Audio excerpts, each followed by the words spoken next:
Brought to you by Telligence Inc. Telligence Inc., turning broadband and internet into services.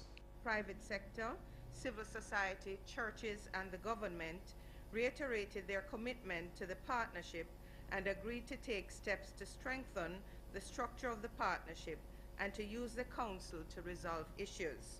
It was agreed that the consultation code of practice for the public sector, issued in 2005, will be embedded in the operations of ministries, agencies, and departments.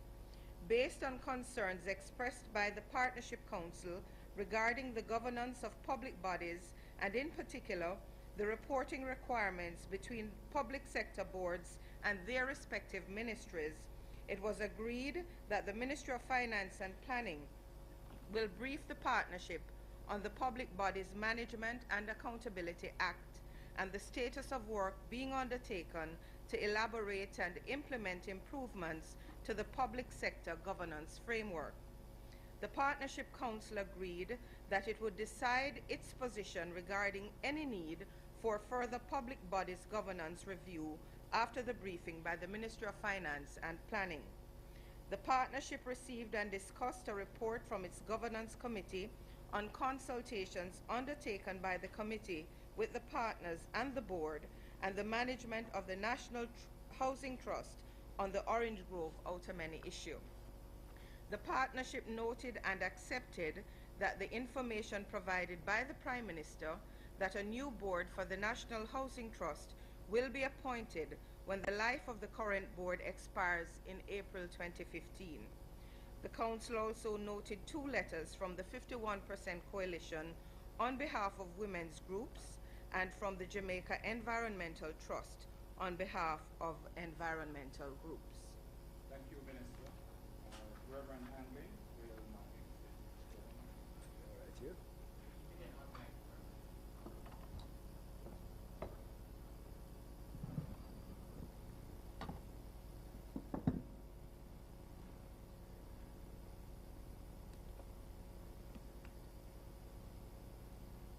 Thanks very much, Mr.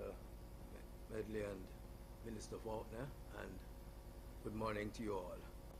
The Governance Committee was established to facilitate dialogue between and among the social partners by building and strengthening trust among them and to the wider society. To achieve this, the Governance Committee was mandated to use a consultative process to ensure engagement and sensitivity in discussions.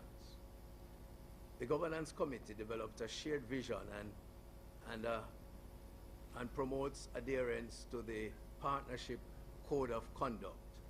And therefore, our mandate was to help to achieve consensus among the stakeholders. To date, in keeping with our terms of reference, we have attempted to ensure that partnership groups maintain reliability, equity, openness, courage, patience, understanding, respect, and humility in their deliberations. We have been meeting with the various partners and therefore feel we have maintained the functionality, cohesiveness, and effectiveness of the partnership process. Today, the 4 partnership groups who signed the agreement in July 2013 will make their individual contributions and will participate accordingly. The Governance Committee conducted over the last few weeks over 7 full meetings, and as mentioned by Minister Faulkner, on the Orange Grove Outer Many issue. And we made a presentation to the partnership meeting which was held yesterday. We will, as a committee, be willing to explain further and expand as required in this briefing.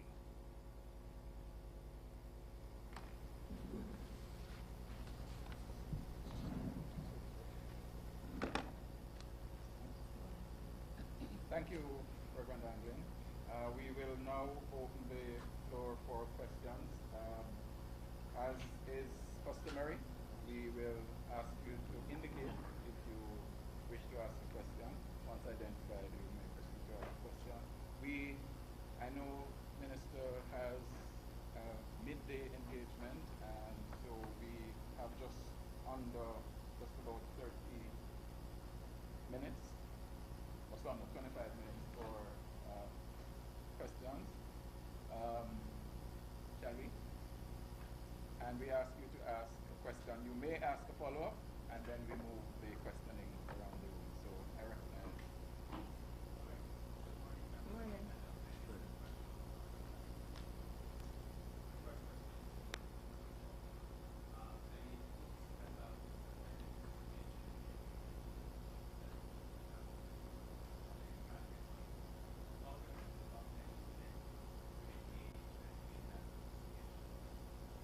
Well, the government is hoping that based on the discussions that we had yesterday and the agreements that were reached, the consensus that we had, that will encourage those groups to come back to the table.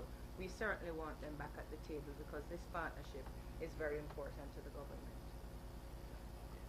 Yeah, sure.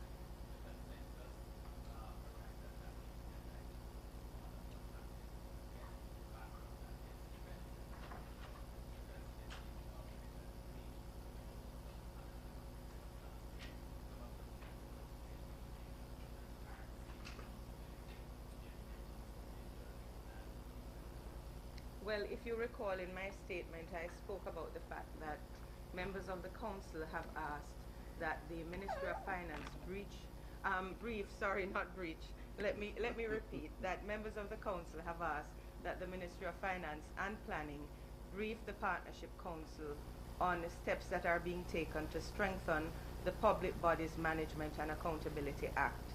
What I can say to you is that the Ministry of Finance and Planning will be making a statement within the next 2 weeks about improvements that are currently being done to the Act, and that after that they will brief the partnership, and we will take it from there.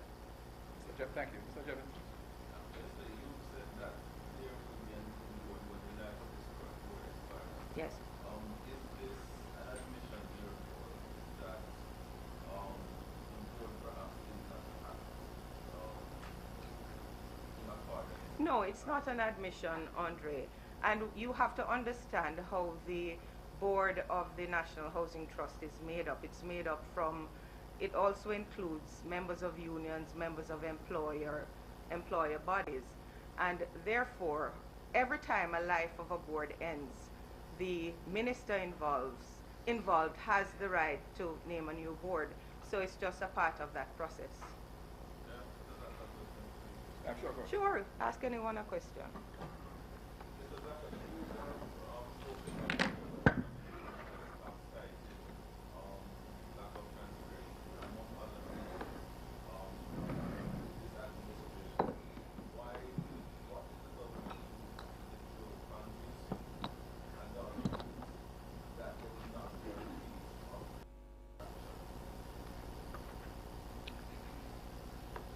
Well,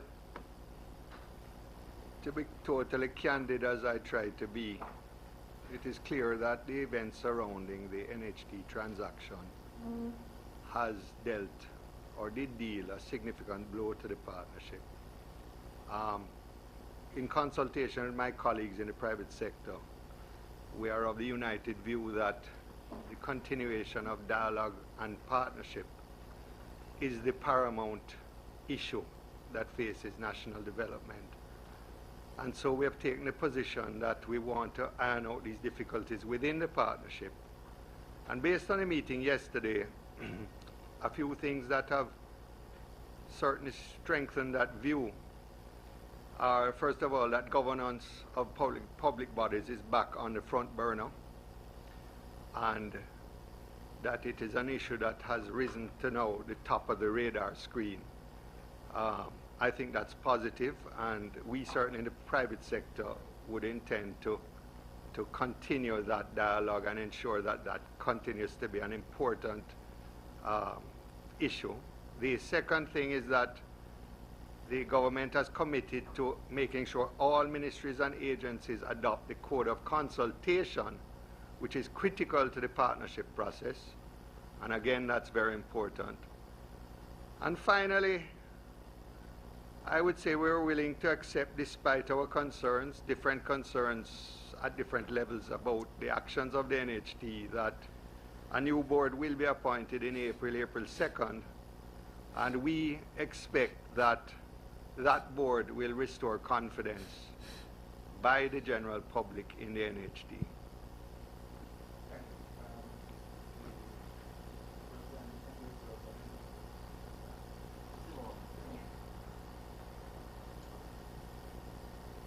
Francis from the Jamaica also. Stepping away from that a little, there is a question. In light of the government's negative rating, 59%, No, we're not dealing, we're dealing with the issues of the partnership at this briefing.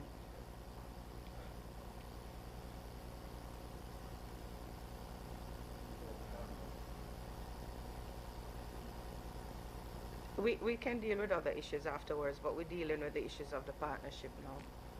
Okay, your question That's is what on this the- briefing is about today. I hear what you're saying, Minister. But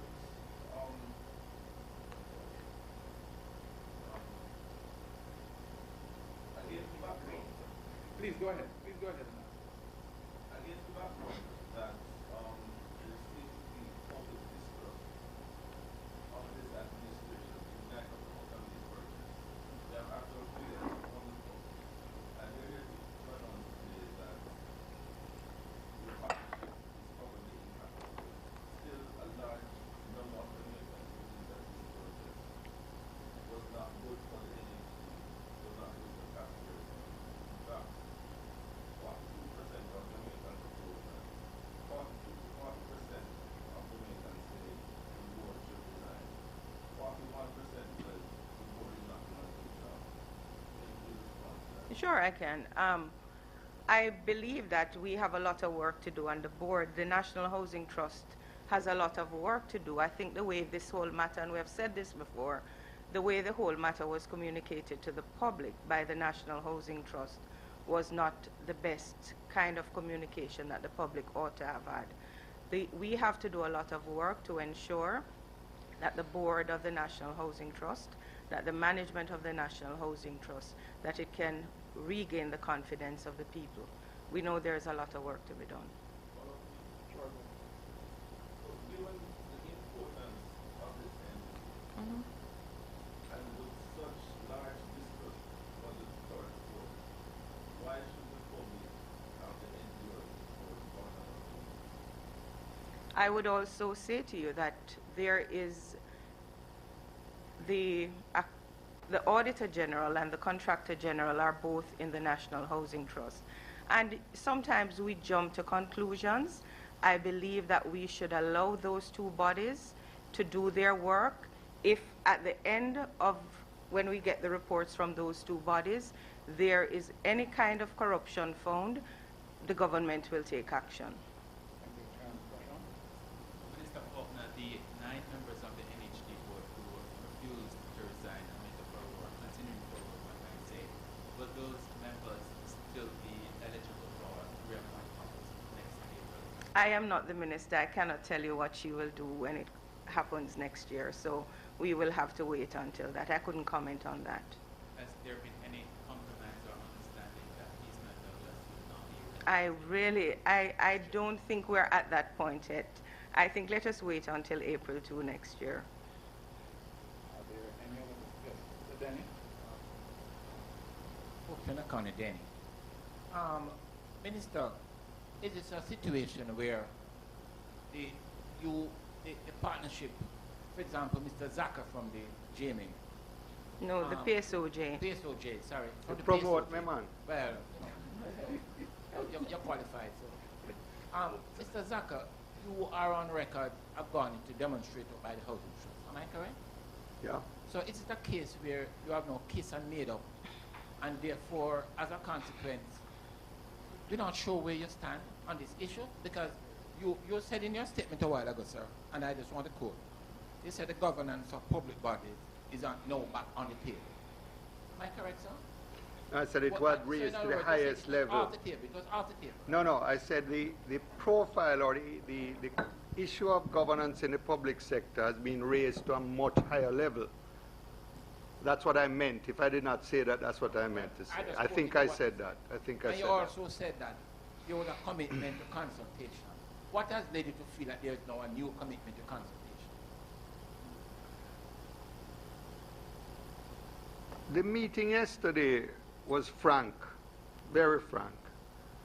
And it would seem to me that the partners, the non-government partners, including the unions and the civil society groups, established that transparency, participatory decision-making are very important to all of us.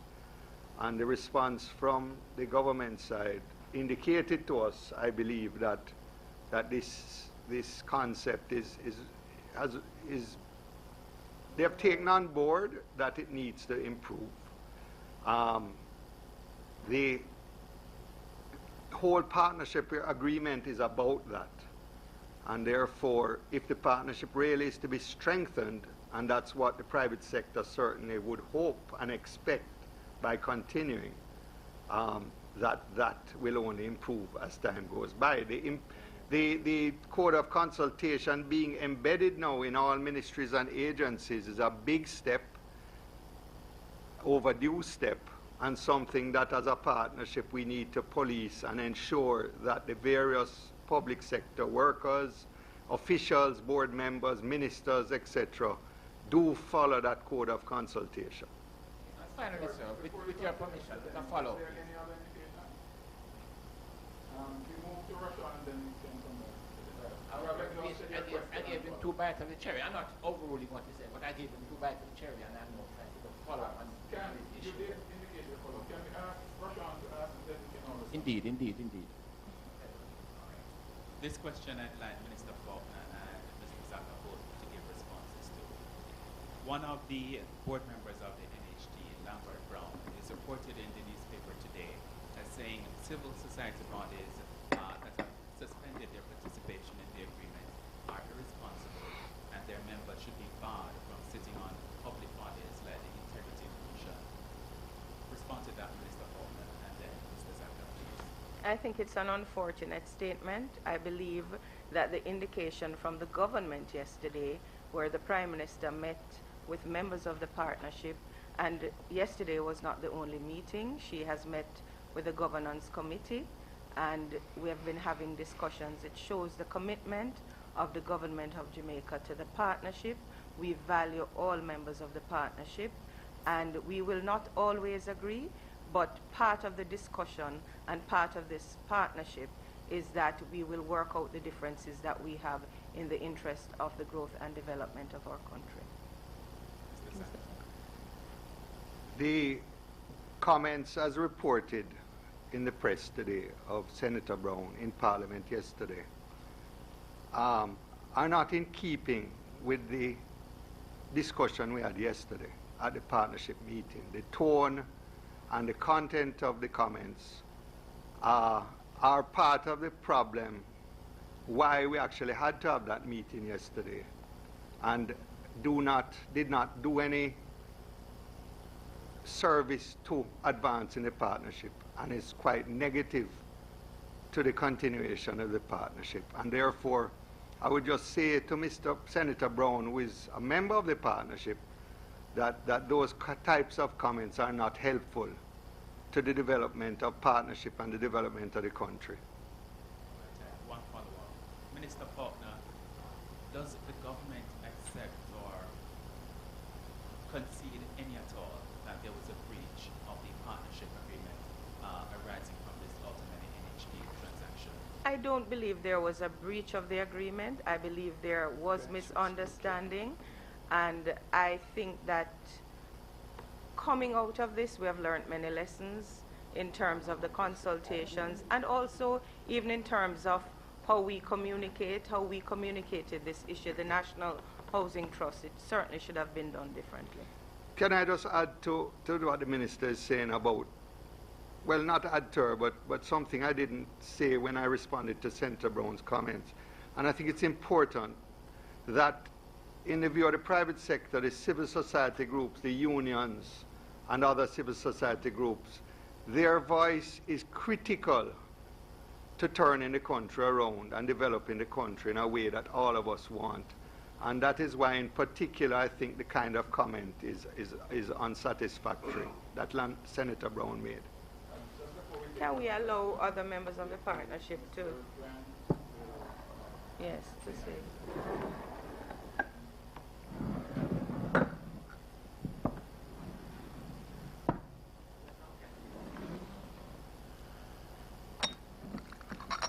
Good morning. I just want to make a comment on behalf of the Jamaica Confederation of Trade Unions in relation to our continued participation in the partnership. And I will say that on behalf of the trade unions, we do recognize that dialogue is extremely important in how we treat with issues that might affect the function of the partnership.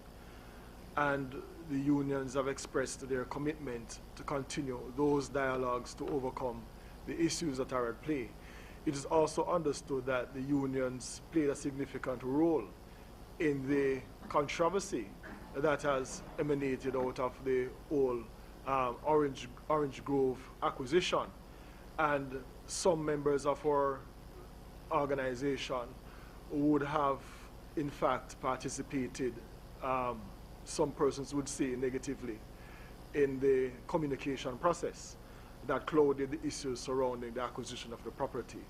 We do recognize our role in that, and we do commit to assist the process to communicate better with the public in relation to issues that emanate from the decisions of organizations that we are a part of. The unions remain committed. The unions are not indicating at this time that they are going to be pulling away from the partnership. There are no issues that will affect our participation in the partnership at this time, and we want to endorse and support our colleagues in the 51% coalition and the Jamaica Environmental Trust that there are deficiencies in the partnership, that when breaches are highlighted, breaches within law that are highlighted, not necessarily within the partnership itself, but breaches of the law are occasioned, that there is not a strong enough mechanism within the partnership to seek and get resolution to these breaches of the law. And we think that going forward, part of the remit that we are going to have is to ensure that a strong secretariat of the partnership is established to examine and treat with complaints by the various partners on how those are to be addressed in a way that will seek resolution for the complaint that has been put forward. And that was agreed at yesterday at the meeting of the partners. Mr. Grant, isn't your... At the time we have that, if you will agree, Mr. Jennings, I have about 3 more questions. One question, so that Mr. Denny might ask this question. And may I ask another after that? Mr. Grant, isn't your presence on this council improper and a bit self-serving, being that you currently sit on the NHD board? You're one of those people who people have been asking to resign, but yet you sit on the NHD board as well as this council. Isn't that improper? I won't go and say it is improper because I wear many hats, and unfortunately persons might see duplicity in some instances of me wearing those hats. My representation on the council is not by virtue of me sitting on the board of the NHT. It came as a result of me being one of the members of the Confederation and a significant stakeholder group in relation to public sector workers. My role on the NHT board, and I did indicate that beforehand, that my role is quite clear on the board. For me, I'm able to separate the two issues. How do you do that? How do you separate being on the board and being on the council? I mean, explain that to me, please. The council deal with specific issues in relation to what the partnership signed on to. The NHT is about building houses. I indicated that there was a problem with the communication coming out of the NHT, and utterances by some of my colleagues that would have clouded the issues surrounding that, and that's an acceptance. My role here this morning is to indicate that notwithstanding that, the trade union movement is still committed to the partnership, and I'm speaking with the voice of the movement and not my personal voice on that matter. We move to Mr. Denny. Yes, thank you very much. Jebby, I know you're out, Jebby. Please, thank you. Mr. Grant, you're on mic, so, I just direct my question straight to you. I am on record as saying at that press briefing that I think it's a betrayal of trust. You have betrayed the trust of the civil servants. And a number of the civil servants have said to me that, listen, I can't understand why Ellen Davis White has resigned and Mr. O'Neill Grant continues to hold on to the position. Okay? My colleague, Mr. Jebison, mentioned a possible conflict of interest. And I just want to find out from you personally, and frankly, hopefully, your whole question of you may not be illegal by sharing many hats, but the whole question of your morality in terms of this perception that you have betrayed the trust of the civil servants. So I will respond to this. When the issue came out, I did put it to them. What are their views in relation to my continued participation on the board? And my members endorsed my participation on the board. So I did not do it of my own volition to remain where I am. My members supported my continuation, and I represent my members. And so if my members are in support of me, then my only objective is to continue to serve on their behalf, and that is all I am here to do. But did you call a meeting of your members? Because yes, civil servants who spoke to me told me they weren't aware of any general meeting called. I called a meeting of my general council, because it's not appropriate to call an annual general meeting or a special general meeting to discuss the continued participation on a board. My general council was consulted at its meeting in November, and they endorsed my continued role on the board of the NHD. Are you prepared to make that decision and those minutes public so we can back up what you had to say? No. No, I just had one more question to the Minister Faulkner. Minister Faulkner, I just had one question. You made the point, Minister Faulkner, you made the point earlier that the board will expire in April. Please, just allow me to just ask this final question, please. You indicated...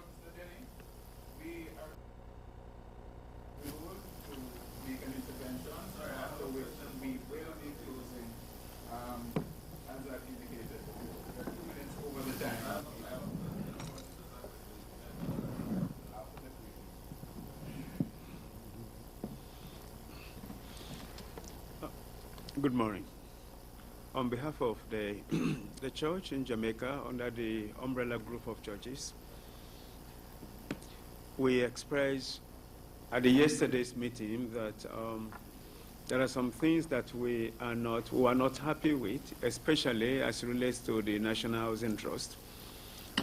But we got some explanations. Actually, some of the things said yesterday, we were not aware of it in terms of the kind of freedom, I'll put it that way, that the National Housing Trust Board has to make decisions without much consultations. I also picked up in terms of the fact that the Prime Minister doesn't have substantial information before going to speak to the public. We stated these areas, and I know in terms of the church, we do appreciate the way the Prime Minister responded and the Minister responded to some of the questions that we had. And we propose that going forward from now, there should be some kind of reporting, because the voice of the Prime Minister is important. It doesn't matter who speaks, whether it's Stan Douglas or whosoever, but the voice of the Prime Minister is very important as to where we are going. Of course, the partnership, we are solidly behind the partnership and we support partnership. And we're looking forward to some kind of reformation that will help the communications between agencies and the government, or even the partners, because we want to speak on behalf of Jamaicans to say, look, this is where we are going and this is what is happening. The group of churches that I do represent were satisfied at this point, but we are waiting for the investigation or whatever is being carried out by the Auditor General and the Contractor General to know exactly the position of National Housing Trust. Thank you, Bishop. Thank you, ladies and gentlemen. We hope that some members of partnership will oblige to answer any follow-up. Yes. We were here waiting. We didn't get enough partnership. We were here waiting. Andre, Can I apologize? we appreciate that. I have to leave because I have a prior engagement. We're going to ask members of the partnership if they will be willing to answer questions. But Minister Faulkner, I'm sure you can understand that a lot of the questions would be directed to you as the person who's representative of the government in this instance. And we appreciate that. And there will be other opportunities for those questions. Not quite as good as this one. Mr. Mendes, with your respect, I just want to say, please, sir, but I want to ask the minister, she speaks about a change in a new board that comes into place on April 2nd or whatever. When a board changes and a new board is appointed, it's in the same place, it's still a new board. But that does not mean that you made a substantive change. No, I said already, Hopeton, you are, as usual, you like to be dramatic. I'm not a drama queen, or I never called you a drama queen. I have to leave though, but I said I would not comment further on the board. That is the minister's remit. And when the minister appoints the board, I don't think we should speculate what he's going to do. It's a red herring to say that a new board is appointed because there's no guarantee that the men change. Ladies and gentlemen of the media, I believe we had not been clear to everybody at the outset that the late start of the briefing was occasioned by the late arrival of the sound crew, and that I believe we had agreed at the outset to delay for a little while. The minister and members of the partnership had been here before 11 o'clock, and we were hoping that all would have been sorted out.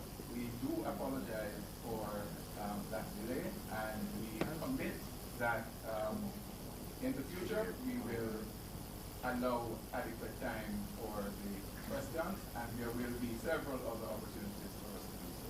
I thank you very much. I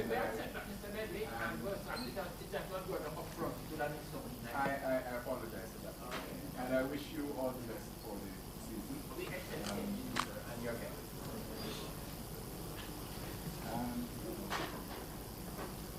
Are there any questions that you'd like to pose to other members of the partnership? I have one more for you, Mr. Zaka. We will take Mr. Jevinson's question.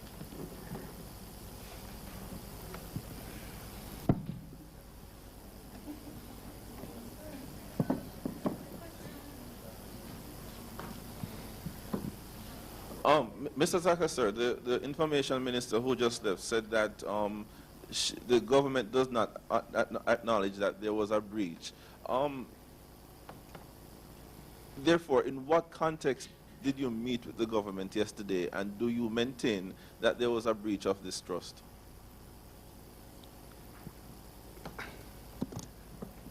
The position of the PSOJ is that the actions of the NHT chairman were indeed not in keeping with the spirit and intent of the partnership agreement.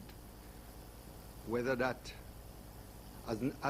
because he's not a party to the agreement himself, or the NHT is not, the question of a breach becomes a more legal discussion. But certainly, the discussions around the partnership centered yesterday on the lack of transparency and cooperative decision-making that was occasioned by the events surrounding the NHT issue. But based on the minister's response to a question earlier, and your response now, it does appear that both of you went into the meeting on 2 different pages, and you have left the meeting on 2 different pages? I think the governance committee could speak more effectively to No, that. I'm asking you to speak to that, sir, because you're the one yeah, okay. who Okay, I will. said that I you will, will now I will, be in I will. partnership with the government once again. I will. Look, a partnership is something you build. The damage that was done to the partnership by this issue should not be belittled. It's significant. Yesterday's meeting was a frank and constructive one, which was guided by the work of the governance committee within the framework of how the partnership operates. It's an established framework. And as a result of that meeting, we have decided that we will continue to support the partnership and expect better going forward. Okay. The representative of the partnership.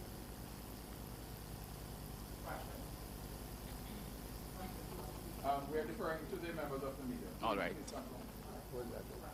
For you again, Mr. Zaka, you've spoken with us on radio and spoken in very strong terms about the fact that you're very displeased that the government seems to only use breach of particular laws or conviction as the reasons for holding public officials accountable. Coming out of this meeting yesterday, do you think that has changed any at all? Do you think that they have a better understanding that other principles and standards ought to be used to hold public officials and the government accountable? You're correct. I believe strongly that the bar for resignation in the public sector at the level of boards and of elected officials and other officials should not be corruption or illegality. It should be a much lower bar. Did we address that yesterday? Not in a specific way, but the general discussions that have surrounded this issue, I think, would highlight that there has to be greater accountability and transparency within the public sector.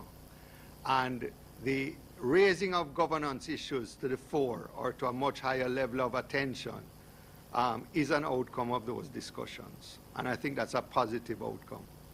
But then I'm curious as to why you did not raise that in a very specific way, because you used the example of how the private sector operates, for example, and you said had the NHT matter happened in the private sector, whatever company would not have waited for an annual general meeting to see the back of the NHT board and Mr. Easton Douglas. The fact is that we discussed issues which directly relate to that kind of issue, but not in a specific way. I can't go any further than that. I can't reveal the details of the discussion yesterday. Yeah, just one question here. Mr. Zaka, sorry, sir. Have you not, based on your stated comments on the radio about how the private sector operates, and since you're representative of the private sector on this body, are you not breaching your own principles? It's like a dog going back to its vomit. And secondly, no, I'm serious about this, not a joking matter. And I'm also concerned about, Mr. Zaka, that this partnership agreement, as tenuous as it appears to be, like holding on a piece of thread, holding it together, with persons of varying positions, that you're using so much time to deal with this ultimate issue. For example, the chairman, Mr. Easton Douglas, Honorable Easton Douglas, I understand, is chairman of the committee, the technical committee. I stand corrected. If he's chairman of the technical committee, and it is the technical committee that determines, in other words, he's being judge, jury, and executioner. A lawyer over there can guide. And I'm saying, how can you, no, how can you continue, Mr. Zaka, as a respected private sector leader in a situation like this where the chairman of the National Housing Trust is judge, jury, and executioner? He's authorizing, he's like head of an audit team, and he's the managing director of the company. And how can he authorize his own work that he's passing or he's given approval to? And I don't understand it. How can you continue? I'm asking me why. As I said, we have consulted in the private sector as to the importance of the partnership, and I've said the importance of strengthening the partnership and working through whatever issues we have as partners is more important to national development, and that's where the private sector's head is. In terms of our specific position, the NHT issue, those are well documented and remain. We are going to have an intervention from the governance committee of the partnership, Mrs. Donna Parchment-Brown. Donna, why don't just move over here?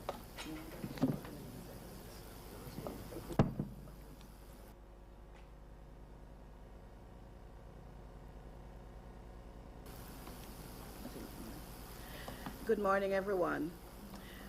Thank you for the opportunity to share with Jamaica what has occurred and the role that the Governance Committee has played and our understanding of where we are. The Jamaican public is naturally very interested in this topic. Most of us are contributors to the National Housing Trust, but most of us don't know a lot about the Partnership for Jamaica. As we understand it, the Governance Committee, as the chairman of the committee indicated, was established as part of the agreement. And that was a recognition that as you build partnership, challenges there will be. Some will be large and some will be small. There's a recognition that different people with different ideas are coming together really culturally for the first time to engage together on important topics that were previously handled. So Jamaica has been accustomed to the tripartite situation of unions, the private sector and government meeting and trying to work issues out. And that's been expanded to bring in civil society, a very important sector in Jamaica, and a quite diverse civil society, youth, the church, environmental groups, human rights, and the women's groups. And what is clear is that in 2013, when this agreement was signed, everyone was optimistic based on what had been learned about this practice in Barbados, in Ireland, and so on. And there was a hope that in Jamaica we would learn to pull on all our assets to deal with big issues and complicated issues. There was a recognition that there was a risk of disagreement, of dissension, of even breakdown. And that is why there is a governance committee. Now, the governance committee did some consultations earlier in the year, and these were presented at the first annual meeting of the Partnership for Jamaica. And at that time, it was agreed that it was desirable that we should make a presentation to the cabinet for a number of reasons that did not occur. So in this round that we have been working through, we first met with the civil society groups, then we met with the trade unions, we met with the Honorable Prime Minister, we then returned to a meeting with the private sector and civil society group where we shared what we had learned, and the trade unions were present. We then called on the National Housing Trust because we felt that at that point we needed to have a better idea, a better understanding of the issues from their point of view, an organization with over 1,000 staff handling $200 billion worth of resources on behalf of the public. And after meeting with them, we had the opportunity to fully brief Cabinet on the issues in the partnership that had arisen in our different consultations. And then yesterday we had a partnership meeting of the council. And as you're aware, two groups within the civil society group indicated that they would not be able to participate. So they suspended their participation. We had an extremely full and frank meeting, which I think has been articulated by the partners who are here. And one of the things about negotiation is that it has to be done in both public and private, because there are many different audiences who need to be served. on any matter, because good people can disagree about whether there is a principle, what the principle is, and how it should be addressed. Good people can disagree based on the information that they have. And I think that's one of the things we found through this process, that many good people were disagreeing based on different pools of information that were available. And that what the council meeting yesterday allowed was for people who had been quite vocal in public and people who had not been very vocal to exchange ideas and improve their understanding of their issues and the issues of the other. The meeting was able to shift from a meeting about the government, although that remained very important, but to a meeting about how the government as a partner and the other partners need to address issues going forward.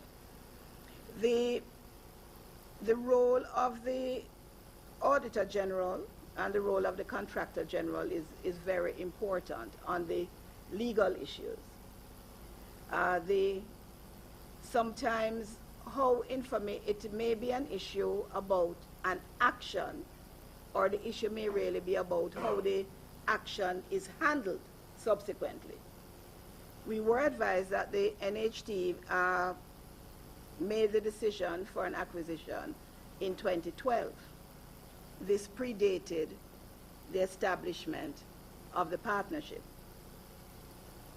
It would appear that when the NHT proposes to act upon the acquisition, the issues of consultation become live at that point, because while the consultation code was in existence, it had not been deeply drilled down in the ministries, departments, and agencies. And one thing that all cabinet members and the government in general and all the partners have agreed is that the 2005 Code of Consultation must drive future actions. But the timing and the appropriateness of these will depend on the quality of training that's provided to the ministries, departments, and agencies to normalize consultation in their processes. I think that's a big shift that has been taken by the government to invest what's required to make that happen. Perhaps I should pause. I don't know. Are there any questions? Call me Donna. Brown. Let's at least give him that then.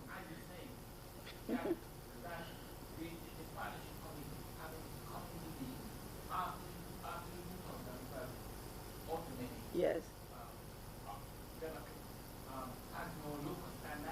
Absolutely not. Absolutely not. Therefore, if it has no local standard. But I'm not saying that. So there's not a therefore, because I'm not saying that. No, but you said that it doesn't. No, I'm saying that at the time when the action occurred, there would not have been, I don't know what the consultation was. My understanding is that the way the NHT acquires assets is that the private sector rep can probably clarify that too, that when you're in a business of buying property, typically your hand is not shown at the point of acquisition. When the investment in whatever the utilization would be, which is perhaps imminent, and which perhaps is what even started this issue, there is an opportunity and a requirement at that stage for consultation. They hold assets of 200 billion, which are listed as distinct from at each buy or each point of investment, that being a matter for public discussion. No, Mrs. Brown, what I'm just trying to clarify, excuse me, no, I just want to clarify. Clear that she has finished her answer. Yeah, she has stopped. Yeah, she has stopped. I was quite clear. Yes. I'm sure we understand. One more question. No, I'm just saying, Mrs. Brown, forgive my ignorance, please, but, and you know, you're very expressive and you're very bright, and forgive me, please, but I just want to ask you on behalf of the public, you're saying that this partnership committee, whatever it is, I don't know if it has any legal standing. The Partnership for Jamaica. Does it have a legal standing? Is it a registered body or something? No, it's stronger than that.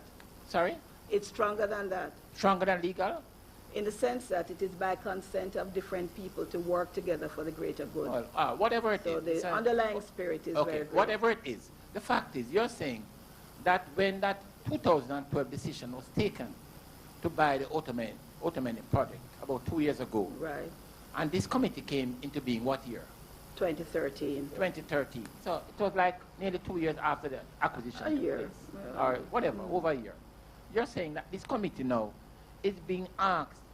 It's like a horse has already bolted through the gate, and you're now locking the gate when the horse has gone through. You can't do anything now, can you? Absolutely not. That's not my point, and I think I can So why are articulate it. we here So talking if about that's it not then? my Mr. point, Denny, please. if that's not my point, then let's be clear on what I'm saying. I'm saying that when the action occurred, we were not there to handle it then. It has now been brought to attention because they're at a new stage, the stage of action upon.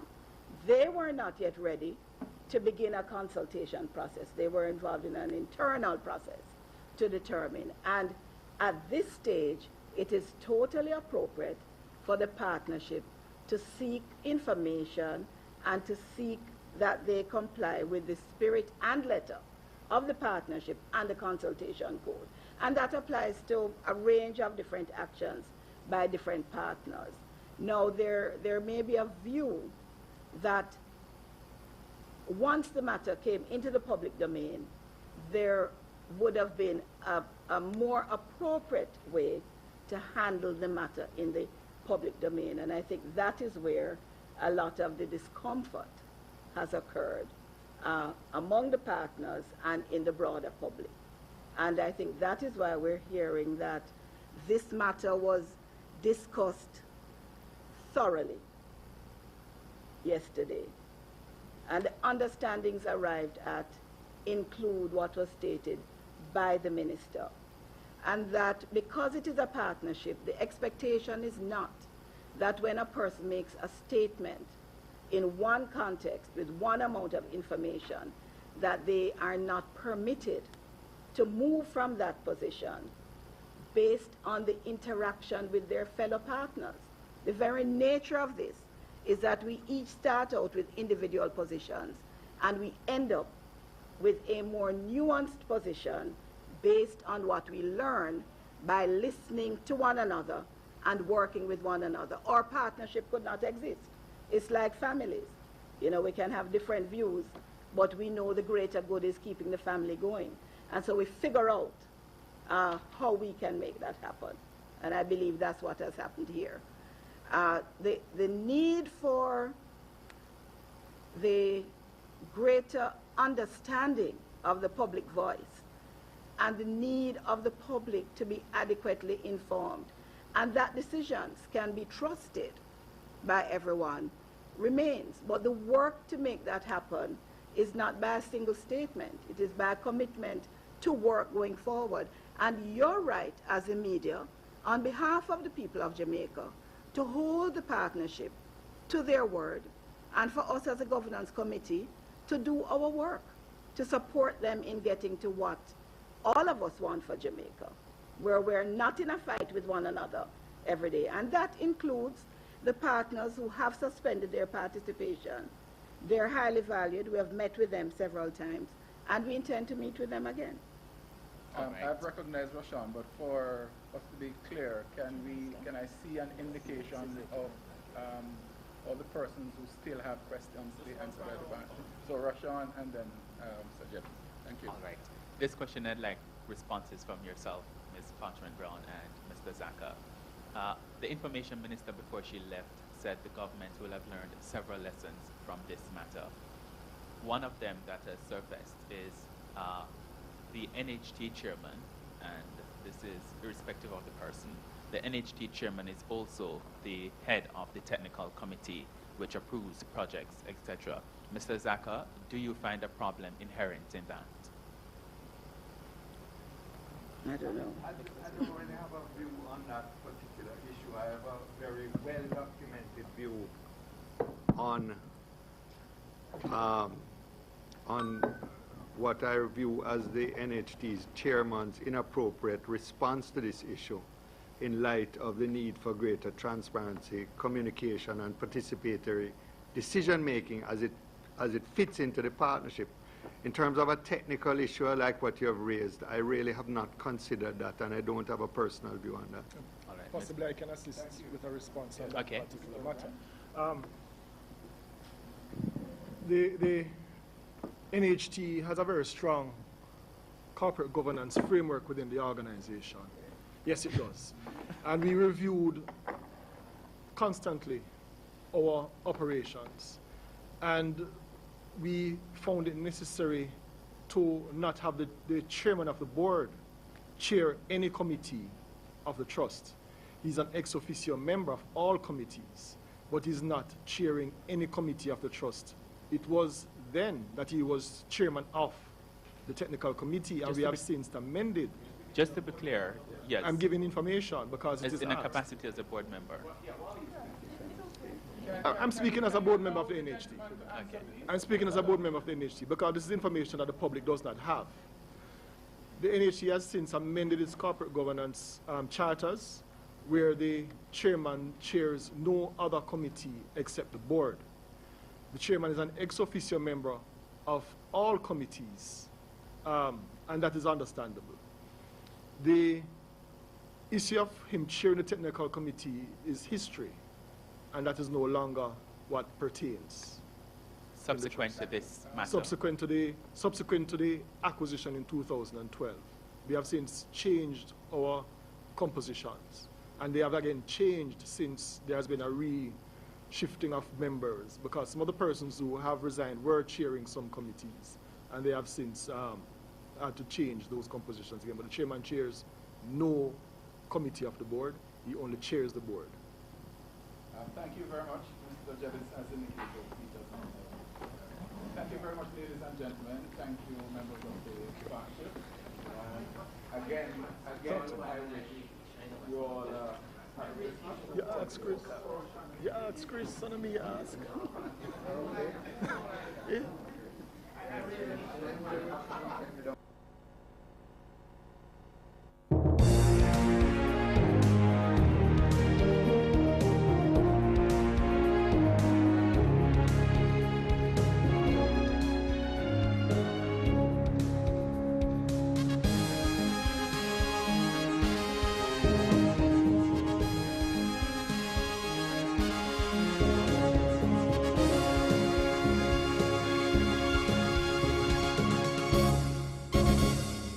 Brought to you by Telligence Inc. Telligence Inc., turning broadband and internet into services.